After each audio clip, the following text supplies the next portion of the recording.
Le mal de dos, ou devrais-je dire les maux de dos, ont pour moi deux origines principales, soit la sursollicitation du dos, soit la sous-sollicitation du dos.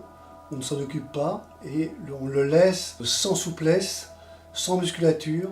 Il faut donc, à mon sens, deux choses importantes: conserver une bonne musculature du dos et conserver une bonne souplesse du dos. Et je vous présente les 6 exercices suivants. Premier exercice de renforcement du dos. En même temps que vous descendez légèrement sur les jambes, pieds bien à plat, vous déverrouillez les genoux et vous descendez un peu, et en même temps vous élevez vos bras et vous poussez vers le haut. Poussez comme si vous poussiez le plafond et vous relâchez. On recommence, on garde les mains à hauteur des épaules et on recommence. Soufflez, poussez, les doigts bien ramenés vers l'arrière, comme si vous aviez une charge sur les bras.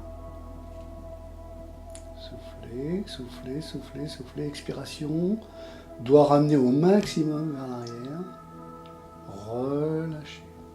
Cet exercice est à faire au moins une dizaine de fois. Ensuite, au sol, jambes croisées en tailleur, dos droit, regard horizontal, menton très légèrement rentré. Le simple fait d'y penser suffit. On place les mains, bras écartés, paume vers le haut, le dos des mains au sol,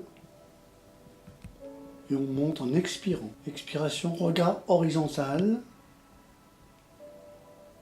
Je serre mes mains entre elles et je pousse vers le haut. Mon expiration est finie, j'ouvre les bras en inspirant. Les coudes sont déverrouillés. Je descends jusqu'à ce que mes mains touchent le sol, puis je repars. Expiration. Serrez, poussez vers le haut. Inspiration dans la descente sans aller trop vite. Inspiration, expiration en montant. Cet exercice est également à faire une dizaine de fois.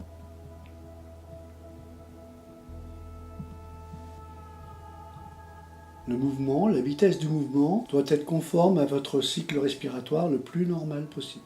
Dernier exercice, en partant de la position à genoux, main devant. On va d'abord, sans décoller les fesses des talons, allonger les bras le plus loin possible.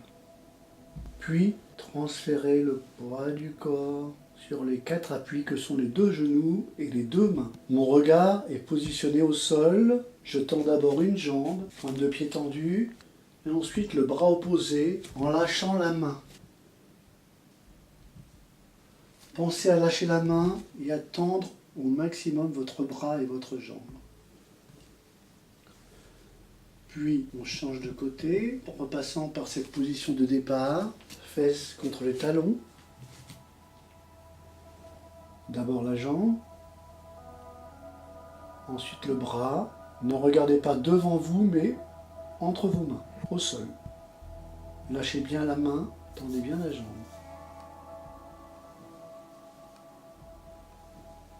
Une dizaine de répétitions de chaque côté, en terminant par cette position, qui est la position de départ également.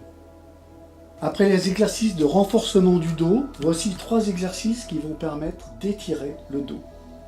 Le premier, au départ debout, on écarte les pieds, pointe de pied vers l'extérieur, on descend sur les cuisses, jusqu'à temps que les mains se posent au sol devant soi.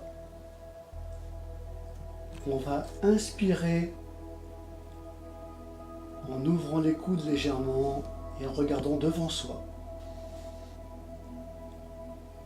Expirez en lâchant les coudes et en lâchant le nuque. Inspirez, on ouvre un petit peu les coudes qui poussent sur les cuisses, on regarde devant soi. Expirez, on relâche la poussée des coudes et on relâche aussi la nuque. Cet étirement permet notamment de bien libérer le bas du dos. Passons au deuxième exercice qui sera bénéfique pour le dos de façon indirecte puisque c'est un exercice d'étirement des muscles fessiers. Sur le dos, ramenez la jambe que vous venez saisir à 2 mains sur l'extérieur du genou d'une part et sur le dessus du coup de pied. Ramenez d'abord le genou en direction de l'épaule opposée. Vous pouvez voir que ça décolle un petit peu la hanche du côté de la jambe fléchie. En gardant cette traction vers l'épaule opposée, on ajoute une traction du pied vers le pubis pour réaliser l'étirement du fessier. La jambe tendue est relâchée. La traction doit être progressive, modérée. On relâche et on va faire la même chose de l'autre côté. Pliez la jambe, venez chercher l'extérieur du genou et le coup de pied, c'est-à-dire le dessus du pied. Ramenez d'abord le genou vers l'épaule opposée, c'est-à-dire en diagonale, vers le haut du corps, et adjoignez une traction du pied. Les angles de traction sont très importants pour pouvoir ressentir un étirement spécifique des fessiers. Relâchez bien la jambe tendue et revenez tranquillement. Cet exercice est à réaliser en 2 fois. Une première fois sans forcer, une deuxième fois en allant un petit peu plus loin. Troisième exercice, ramenez les 2 genoux à angle droit. Les pieds décollés, on ramène les 2 genoux à angle droit. Les bras sont ouverts. On va penser à prétourner le bassin un petit peu en prenant un appui avec un pied. On prétourne un petit peu le bassin. On décolle, on prétourne et on va laisser tomber les genoux sur le côté, toujours à angle droit, à 90 degrés, tout en regardant à l'opposé. À la fin du mouvement, soyez très relâchés, notamment de toute la ceinture scapulaire, les épaules, les bras, très relâchés. Respirez amplement.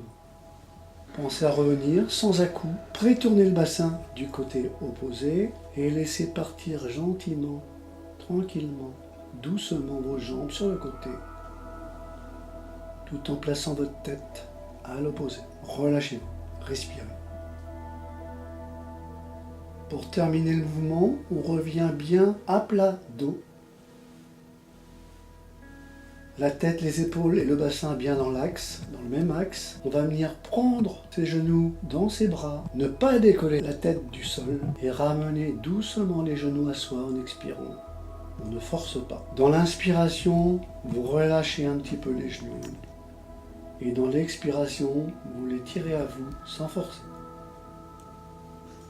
À noter que l'étirement des fessiers, qui était juste avant, permet souvent d'aider au problème du bas du dos, car des fessiers contractés sont toujours facteurs de déséquilibre au niveau de la structure. Mon conseil pour améliorer votre dos, pour moi, il ne faut pas négliger l'aspect émotionnel. En effet, on entend souvent dire avoir bon dos, en avoir plein le dos. On voit ici l'importance d'avoir les reins solides, comme on dit dans la vie courante. Il faut donc gérer son émotionnel pour que son dos soit à la fois droit et pas trop contracté. Et ensuite, travailler sur l'aspect postural en sollicitant son dos de manière régulière pour le renforcer.